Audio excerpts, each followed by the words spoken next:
Welcome to Films and Stuff with your hosts, Pete Mitchell and Ethan Hunt. Hi, everybody. Welcome back to Films and Stuff. I'm Ethan, joined by ever-present Pete. Hey, Pete. Good morning. Morning, buddy. How are you? Everything is great. You know the drill. You know the routine. Saturday morning, time for our weekly stream or skip episode. I introduce it with a short monologue. You take a deep breath, and in 30 seconds or less, you explain what are the rules of stream or skip. So without further ado, my friend, let's have it. All right. Ethan and I have prepared lists of TV shows for each other to watch. Every week, we randomly assign each other one show to watch. We watch at least 2 episodes. Based on that, we determine if that TV show is worthy of being streamed or skipped. Well said, my friend. What did you have this week? I had a fan favorite. Oh, yeah. Citadel. Honey Bunny. Yeah.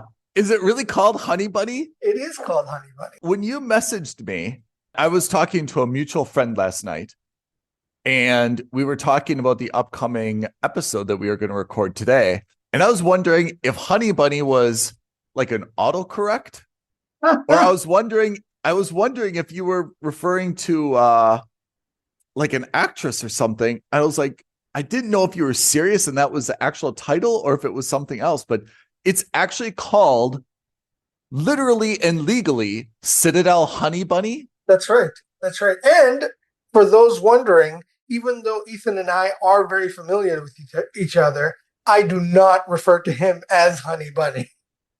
but I do refer to you as Honey Bunny. Yeah. So let's take a moment and just reiterate what's going on with Amazon Prime and the Citadel universe and where we got to where we are with Honey Bunny. Absolutely. So Citadel, as you remember, as most people will remember, was a much criticized show that came out like a year and a half, maybe 2 years ago at this point. We criticized it. Right, exactly. That's what I meant by that. Yeah. It stars Priyanka Chopra and Yep. Richard Madden, is that right? Yeah. It was this spy series from the Russo brothers, and they had this new and fresh idea where they were just like, hey, what if we took the concept of the Marvel Cinematic Universe and put it into a television series? Which is to say, let's make the first series, Citadel, which is about this spy organization named Citadel. Yeah. And then in different countries and in different territories where Amazon Prime is very strong, let's create a series of local Citadel TV series. Yep. And eventually they'll all cross over or have the potential of crossing over. So the main Citadel was, the quote unquote American, right? Yeah. Then you had Citadel Honey Bunny, which is the quote unquote Indian one. Then there was supposed to be, and maybe it's still in production, I don't know, but there was supposed to be an Italian one. Yeah. The idea was that they were all going to cross over or connect with each other somehow, somewhere. Can we just take a small pause to say that you and I think unanimously agreed that the idea is fantastic. 100%. It's a global Sheridan universe. A global Sheridan universe, and actually connected one. Yeah. I think in terms of, so again, conceptually, I think it's brilliant because what it allows you to do is, unlike the movies, which are, 1.5 hours, 2.5 hours, blockbusters, and, you have very limited exposure, a TV series is over 10 weeks, 20 weeks. You get a lot more exposure, and then territorially, if you have it in different territories, it gives an incentive for an Amazon Prime US customer to see what's going on with the Indian TV series, what's going on with the Italian TV series, because they like the American one so much. Yep. hey, I want to see how these shows connect and where they connect. And guess what? Maybe my favorite actor or my favorite plot point is going to make an appearance, right? That's right. The idea is just so fantastic. I agree. The execution, as you said, Has the to be that the key. TV series has to be good. The first one at Right. least has to be decent. Yeah. And, Citadel wasn't decent. No. That's what is not just that it wasn't decent. The production value obviously demonstrated the huge budget that Amazon put to it. But I mean, I think Priyanka Chopra makes sense because she's obviously a kind of a global star and she's very, very famous in India. But I thought that Richard Madden was a very wooden, too pretty of a choice, for the lead of something like that. I think the lack of chemistry between them. They're supposed to be like these soulmates, we're supposed to believe, right? Yeah. And they're to be honest, not even the same shape. So yeah. So, I mean, yeah. I also have to say part of the appeal, if we're looking at the bigger picture, part of the appeal, I think, of Tom Cruise in Mission Impossible is that they're not these ultra pretty boys. Like if you think of the traditional Bond, it was Pierce Brosnan, right? Who was like too good for he was too pretty for the screen, right? Timothy Dalton, like if you go back, the Bond was always this very suave, perfect hair, never got tussled, right? And I think with Daniel Craig, and I think that the appeal of the Mission Impossible with Tom Cruise, who is, I mean, when he was younger, was known to be obviously, very handsome, is that they're a little bit more like, I don't want to say every man, but they're not like a Abercrombie model, Right. Taken from the glossy pages of a commercial, to be now like the secret agent. They look like they're a little bit gritty, right? Their hair gets dirty. They get cuts on their faces. Richard Madden, who's a very accomplished actor, but I feel like they cast him because he's a very, very good looking man. He's not necessarily the guy that you feel like is going to be fighting, throwing knives, diving, driving a buggy in the forest. He's I think a little bit too clean for what they're trying to do in Citadel. Perhaps. Yeah. That was one of my, I guess, problems with Citadel is that it wasn't gritty enough. It was just kind of cast as these are the perfect super agents. They've got these amazing reflexes and amazing skills, and everything is the 1% of the 1%, instead of showing them a little bit more gritty, like, Cruise or Daniel Craig are. In any case, so that was our problem with Citadel. Yeah. Now, fast forward 2 years later, you've got Citadel Honey Bunny. Honey Bunny. And Citadel Honey Bunny was not what I was expecting. In what way? In the sense that, first of all, it's a prequel series to Citadel. Oh, really? And it focuses on Nadia Sin, which was Priyanka Chopra's character. Oh, no way. Yeah. So it's about Nadia as a child. Oh, I didn't know that. Yeah. Well, exactly. So again, not bad in principle, but maybe they jumped the gun with a prequel. I would have suggested they make one that's concurrent to the Citadel series and continue a different plot line.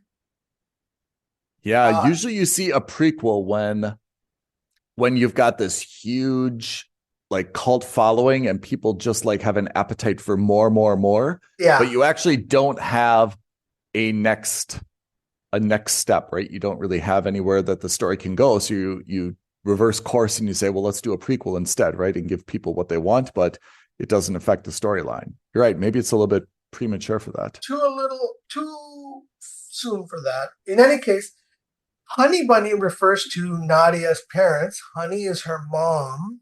Bunny is her dad. Oh, too clever.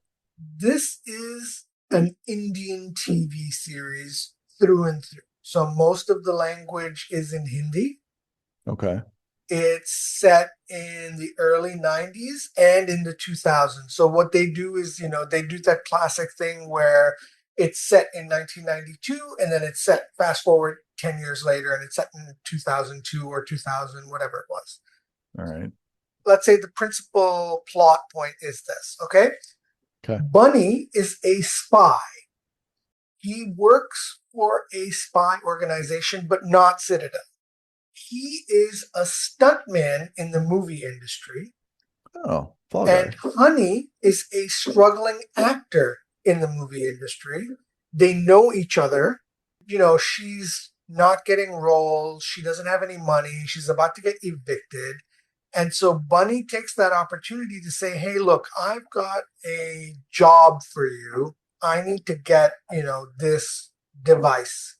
Can you act as, basically a honey trap? No pun intended, but can you act as a honey trap? She gets roped into this mission. She then, as you would expect, the mission kind of goes wrong. She doesn't like this. She doesn't understand what's going on. And then she calls him out. They have a big fight. And then, of course, she's just like, you know what? Actually, maybe this is an interesting life for me after all. And then she asks that she works with him, and she asks to join the organization. I only saw 2 episodes. That was the early part. And then, of course, the implication is that they form a romantic connection. They have a baby, which is Nadia. And then fast forward 8-10 years, they're on the run, but Bunny's not in the picture. It's just Honey and Nadia. It seemed a little disjointed, and fair enough, it's probably going to get more explained or explained better over the rest of the series. There's only 6 episodes. Yikes. But it just wasn't for me because I'm not invested in the Citadel universe. Right? And that's what you need for a prequel, is you want to be invested. If Rogue One came out after A New Hope, I don't think that it would have been as successful as Rogue One was, because people are that's just such like, a good point. It's just one movie. What do we care about the Death Star? That's right. It just got blown up in the first series. Right. It's over. It's over. Why do we care about the Death Star? Why do we care about how the plans were made? Why do we care about this technical flaw in the thing? Such a good analogy. We don't need to see that. And I think that's the problem, is that I wasn't invested in Citadel. I'm not invested in Citadel after one series. Maybe if they had made this wonderful TV series and they had 2 or 3 other different storylines and 2 or 3 different other series that connected to it, then I'd be like, oh, you know what? It's nice to go back to Priyanka Chopra. What happened to her that made her this way?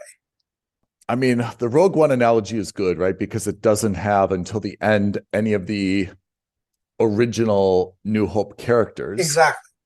But where it's getting to, right? It's part of the mission. Whereas it sounds like what you've described with Honey Bunny is that there's no continuity of characters and there's no continuity of mission. Right? It's basically a standalone series for all intents and purposes.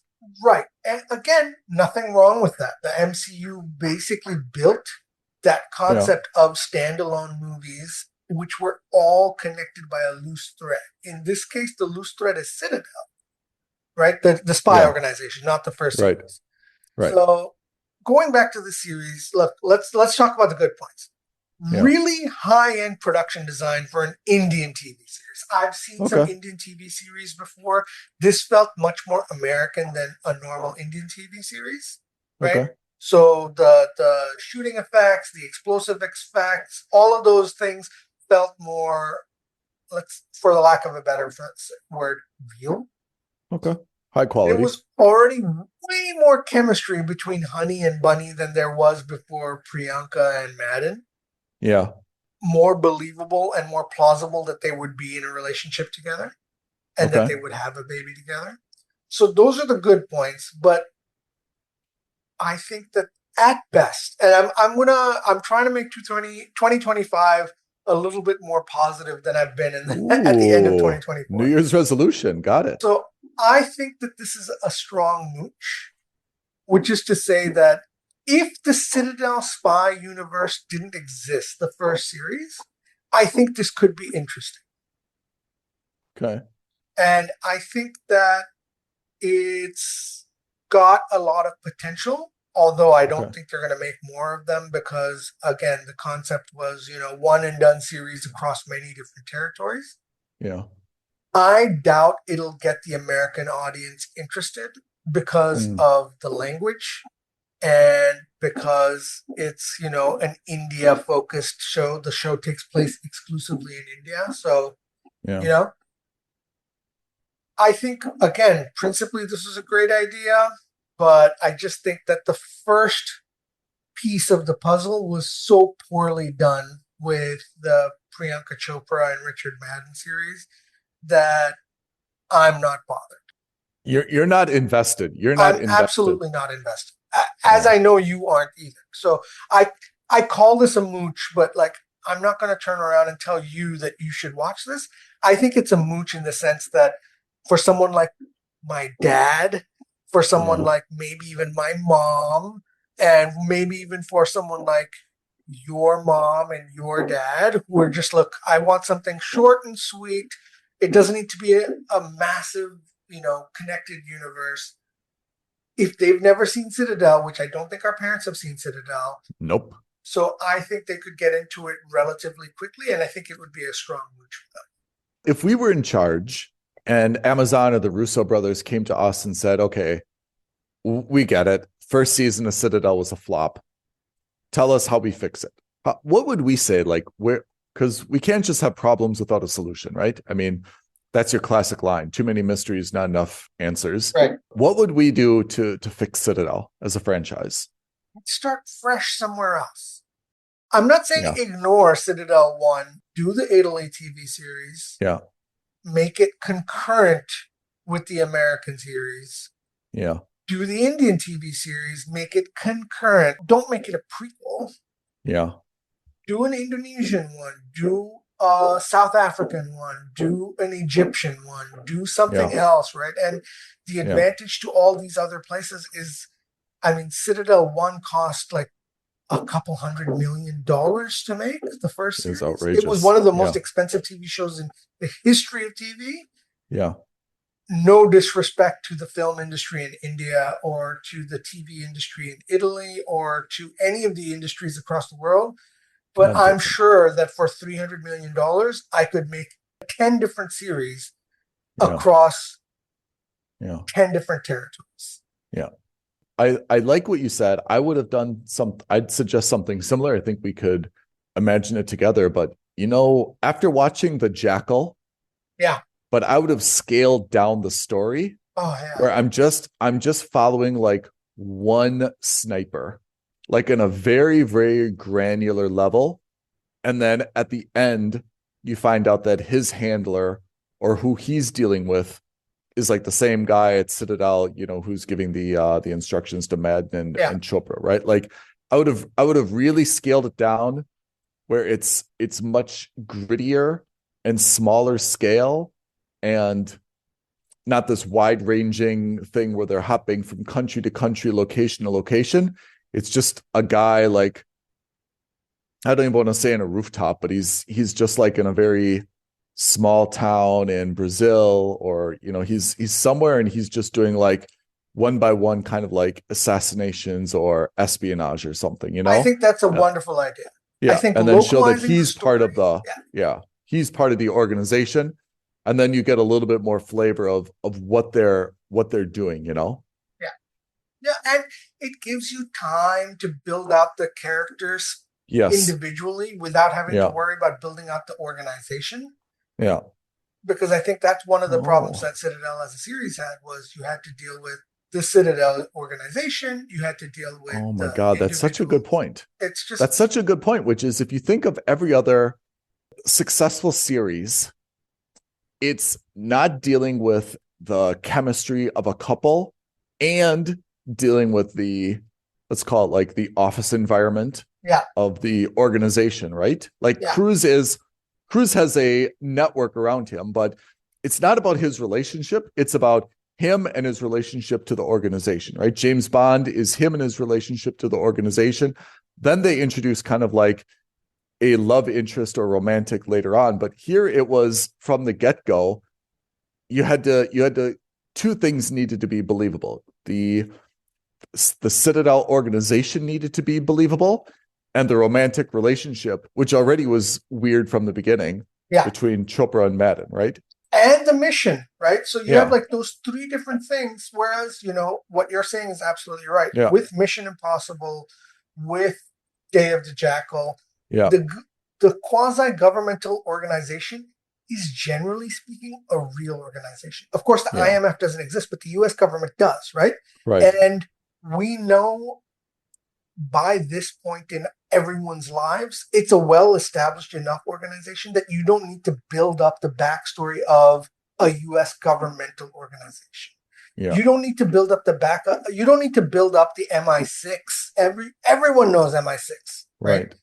You don't need to worry about what that organization's motivations are, because it's a well-established trope across not just that universe, but across all different TV series, right? Yeah. MI6 is the same whether you're in James Bond, in Mission Impossible, in Day of the Jackal, or whatever, right? It's always the same.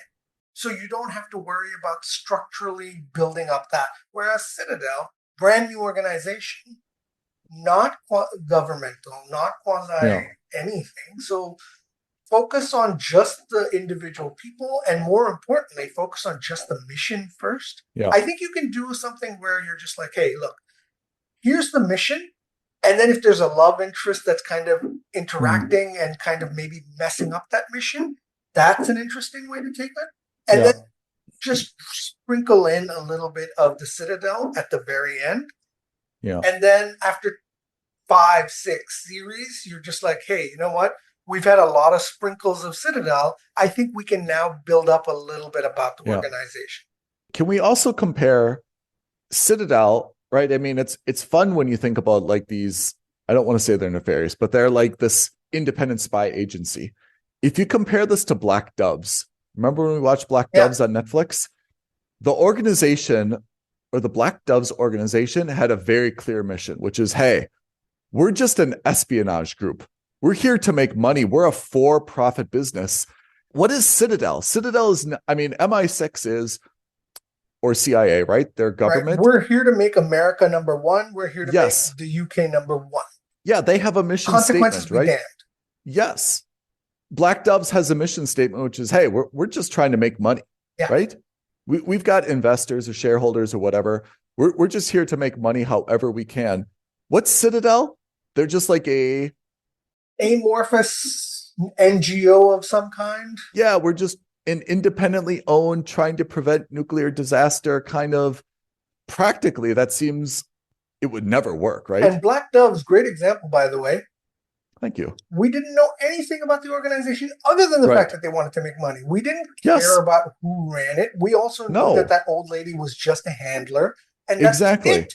We didn't need to worry about their board structure. We didn't need to care about anything else. Exactly. There's no like round table board of directors, everyone sitting in a circle, tapping their rings on the table and voting. And no, it was like, okay, we don't know how big they are or how small they are, right? Yeah. I mean, they could just be basically a mob organization, but I mean, the hilarious twist would be if Black Doves was just that one lady, right?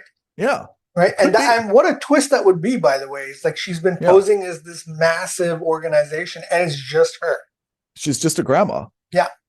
Yeah. I mean, it's just a small time mobster operation, except instead of like shaking people down and breaking legs, they're just saying, hey, I'm going to get some people to like steal information and I'll sell it to people. There's always a market for it, right? Yeah.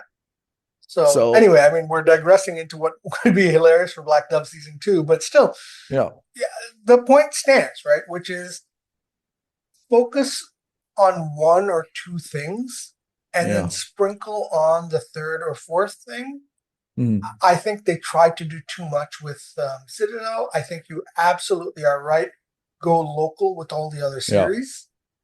Yeah. Sprinkle a little bit of information on Citadel as an organization. Yes. Have one or two people who are like loose threads in between, right? Like we had Samuel L. Jackson in the MCU, right? He was the loose thread that kind of connected all the universes together. And then, have one Avengers style mashup where you're just like, Priyanka Chopra has to end up working with her mom and her dad, has to end up working with some guys in Italy, has to end up working with some guys in Indonesia, some guys in Egypt, some guys in Argentina. Yeah.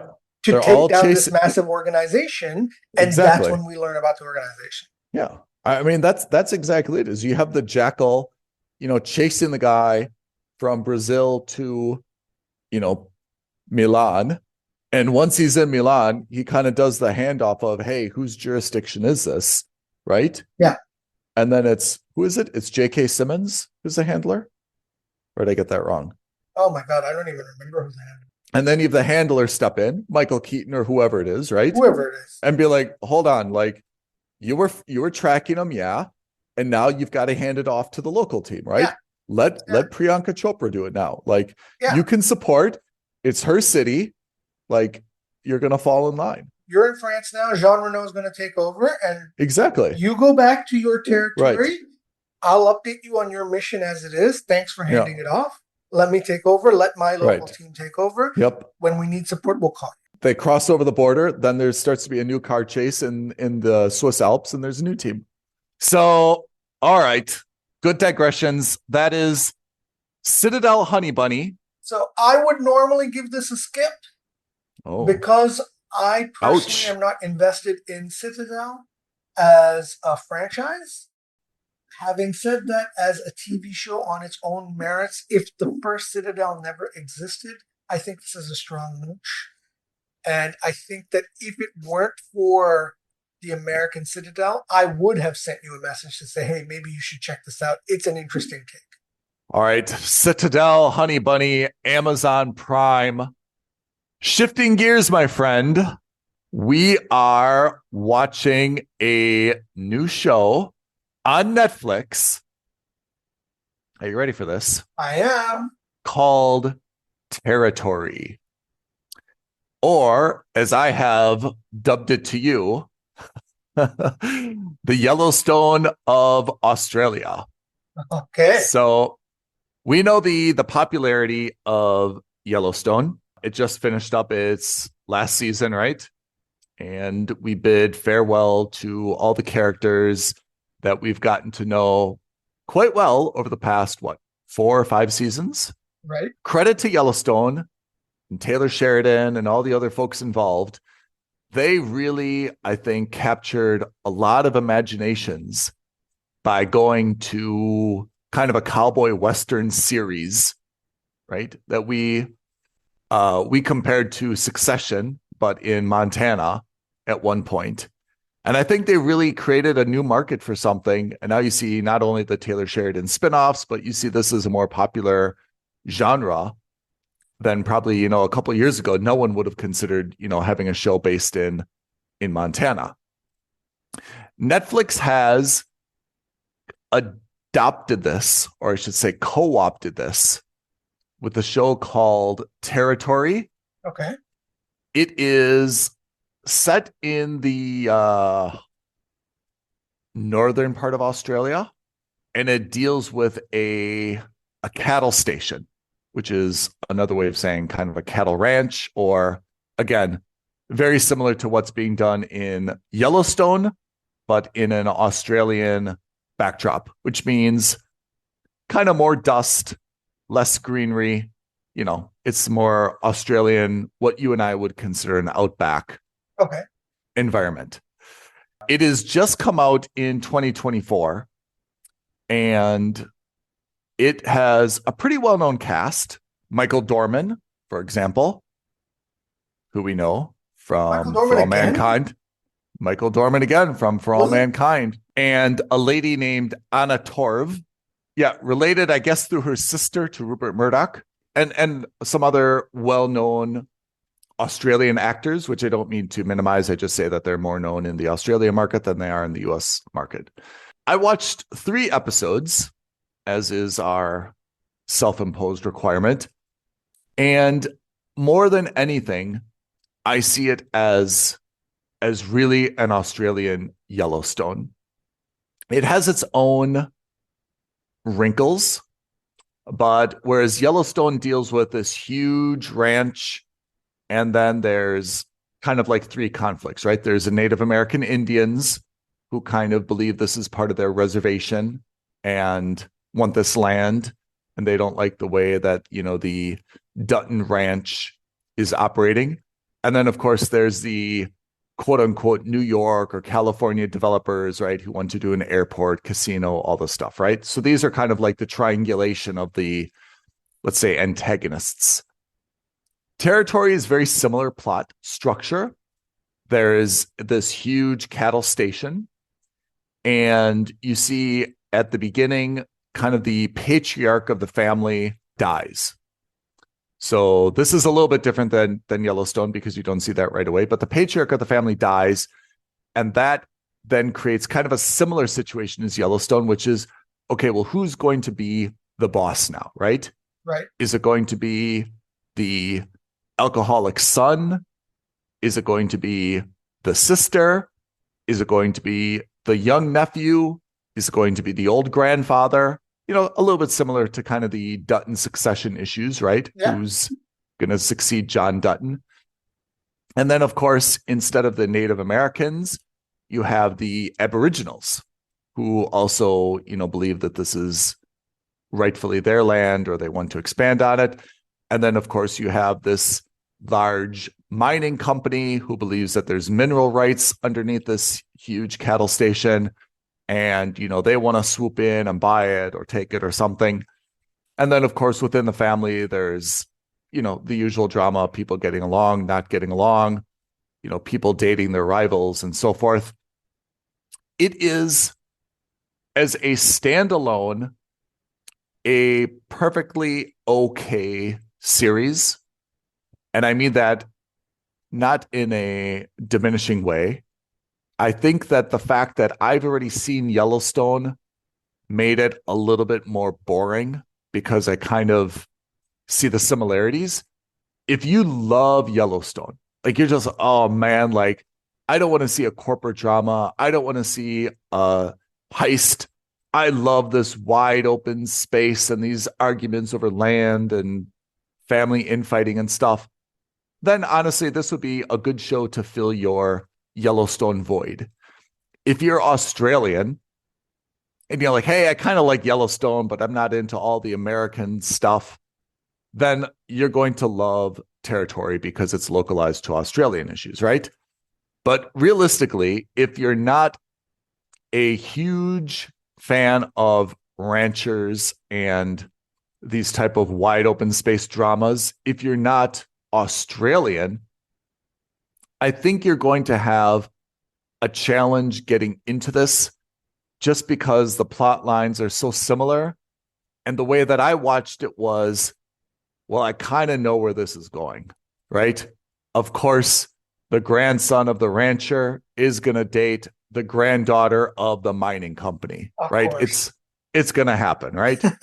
Of course, this person's wife isn't happy here and she's gonna start up with this guy. I mean, it was just, I could kind of see around the corner where the show was going.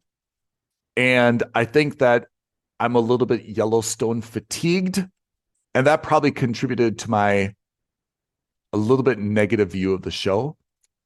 I gave it a skip, and I did it with a little bit of consternation because I felt that the show is actually better than a skip. I think it's really a mooch. I'd be surprised if anyone like pounded their fist on the table and said, no way, this is a must subscribe. You've got to see it. Unless you're really Australian, I don't think I feel like anyone's going to do that. But I just felt like my Yellowstone fatigue and my ability to kind of like anticipate what's going to happen turned me off to the show. And I just wasn't compelled enough by it. There's one other issue that needs to be raised, and it's no one's fault. Yellowstone is beautiful. I mean, I'd feel hard pressed, whether or not you want to live there. I feel I'd be hard pressed for anyone to objectively say, from wherever they are in the world, that the mountain ranges and the greenery isn't beautiful. Whereas Australia, God bless that big continent, is not really beautiful. It's a much more orange, dusty environment than Yellowstone is. So, and I think, Yellowstone was known a little bit for its, these time wasting montages, right? Of just Right. showing stuff that was beautiful, whereas Territory is not. And I think that kind of changed the way that I look at it as well. There was also something that Yellowstone had, which was a very good, very, very good idea. Remember, they had kind of like that bunkhouse Yeah. of that bunkhouse was a very good diversion from always being focused on John Dutton and the daughter and Rip. That bunkhouse provided a lot of levity and it was just a good change of pace. So far in Territory, there's not something similar. And I know if they would have used the same concept, it would have been like probably a direct ripoff.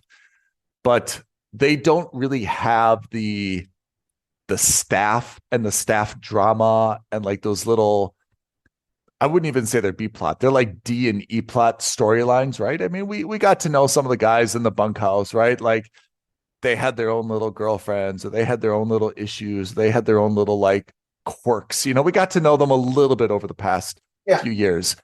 There's no such parallel concept in Territory.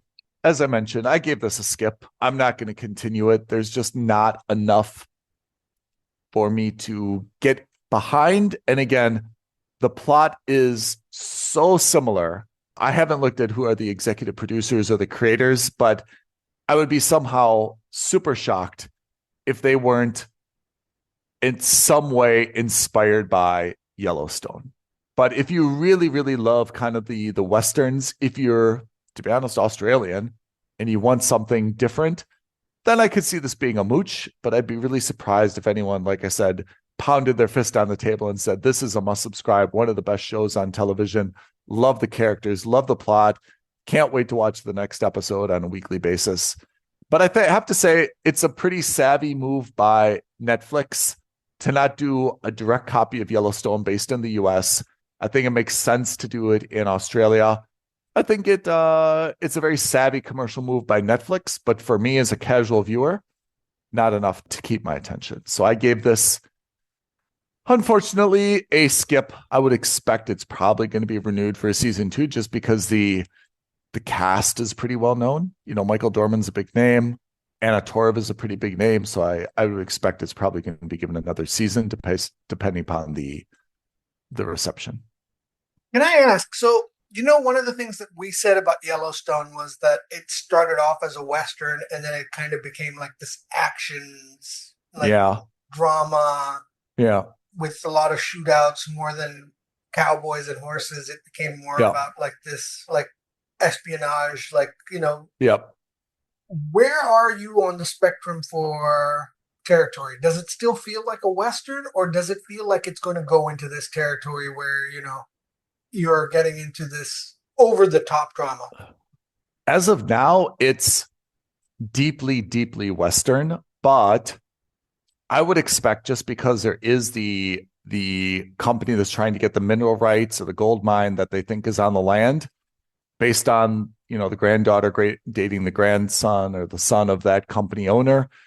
I would expect, yes, it's probably going to shift. And at some point we'll probably see an all glass high rise building in Brisbane or Sydney. We'll probably have more corporate intrigue. I think that it just can't stay focused on, the Jeeps and the shotguns and the cattle forever. It's probably going to go in that direction. It hasn't gotten there yet. Okay. But I have to say, I'm not sure that even if it went in that direction, it would change my outlook. I mean, I kind of thought that the parts of Yellowstone that I didn't like were when it went into that direction and it turned into like shootouts and stock market hijinks. I felt like, well, look, I can watch this anywhere. I actually want to see, the ranching and the bulls. Right. And exactly. Yep. So I'm not sure if it actually benefits the show to veer in this direction, but I'd expect, given a long enough runway, that it's not just going to be the granularity of the cattle runs and whatever they've got going on, that there is going to be more corporate emphasis on it. Yeah, tomfoolery is well said. But I mean, this is a good decision by Netflix. I support it. It makes sense to take something that's been successful, a known quantity, and try to localize it a little bit. I'm sure it's going to help them in the Australian market. I mean, the names are big. It's done well. It's not without some merit. It's just that I do have a little bit of fatigue for Yellowstone, having watched it for a few seasons, having seen how it kind of ended. I'm not like ready to ramp up and do something very, very similar in just a different country. Right. So we just talked about the Citadel universe. This is like the ranching universe, you know.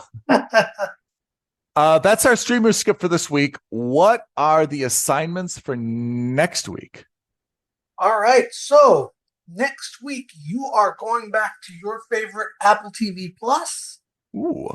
You are watching a Billy Crystal show called Before. What? Yeah. Billy Crystal? Yeah, he's back. Huh. Okay. And I am on Paramount Plus watching another generic sounding spy thriller called The Agency. Have I watched this? I don't think you have. You watched The Night Agent, and we both watched The Recruit, and this is called The Agency. Oh my gosh. I've seen it. Oh, you have? Okay. I have. I saw it with my brother over holiday break. I'm so excited for you to watch this show. It's a great one. Okay, good.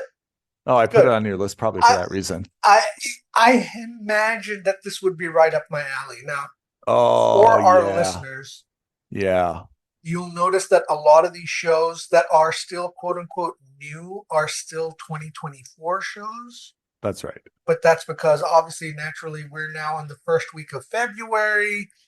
We're still using our old streamer skip list. Yep. It would be very helpful if you guys came to us and said, hey, you know what? These are the new shows that we want you to check out for us. Drop us a line so that we can update our lists. All right. I'm in. I think we'll have a lot of good stuff to talk about. Before we depart, is there any Hollywood gossip, drama, news that we need to address? So nothing major. I mean, I take that back. It's quite major, but nothing that I've been on top of. The one thing is this, and I'm sure you've heard it too, the Blake Lively v. Justin Baldoni fracas that's going on right now. Is there a fracas for dummies guide? What are these two beefing about? I don't even been know paying what attention. They're beefing about. That's the crazy thing. I imagine they're beefing about some form of sexual harassment. Yeah. Because it's Hollywood, because it's a man and a woman, I imagine that's what it is. And again, forgive me for sounding... Isn't it her movie? I think he was also a co-star. No, he was a co-star, but I thought she was... I don't think she was a director, but like, I don't think that they were like just equal co-stars. I thought it was kind of like her movie, and he was like, she hired him, or she had like executive producer credit, or she was the director. Like, I thought it was kind of like her movie. So she handpicked everybody to be on the movie. Is that not the case? I don't know, to be honest. Again, I don't know. And I'm more interested in what's going on in Ryan Reynolds' career than I am in what's going on in Blake Lively's. Do you know anything about the plot of this movie? I have to say, I've totally ignored this movie. Maybe because of the title. It's kind of I wouldn't say a rom-com. It's a proper romance drama, right? Yeah.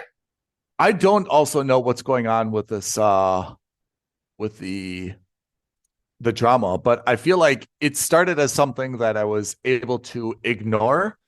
And now it seems like I'm getting more and more like leaks from each side, kind of, oh yeah, well, actually this happened. Oh yeah, well, actually this happened. Oh yeah, well, there's this recording, or oh yeah, there's this message, or oh yeah, there's this person said something. Like, it started as just kind of like a typical Hollywood, like minor beef or drama. Exactly. And both sides seem to be dedicated now to releasing more and more obscure recordings, messages, gossipy leaks and stuff to try to like support their side. And my general takeaway is they're both kind of like awful. Yeah, Like, no one's coming out of this smelling like roses. no, it makes them kind of seem awful.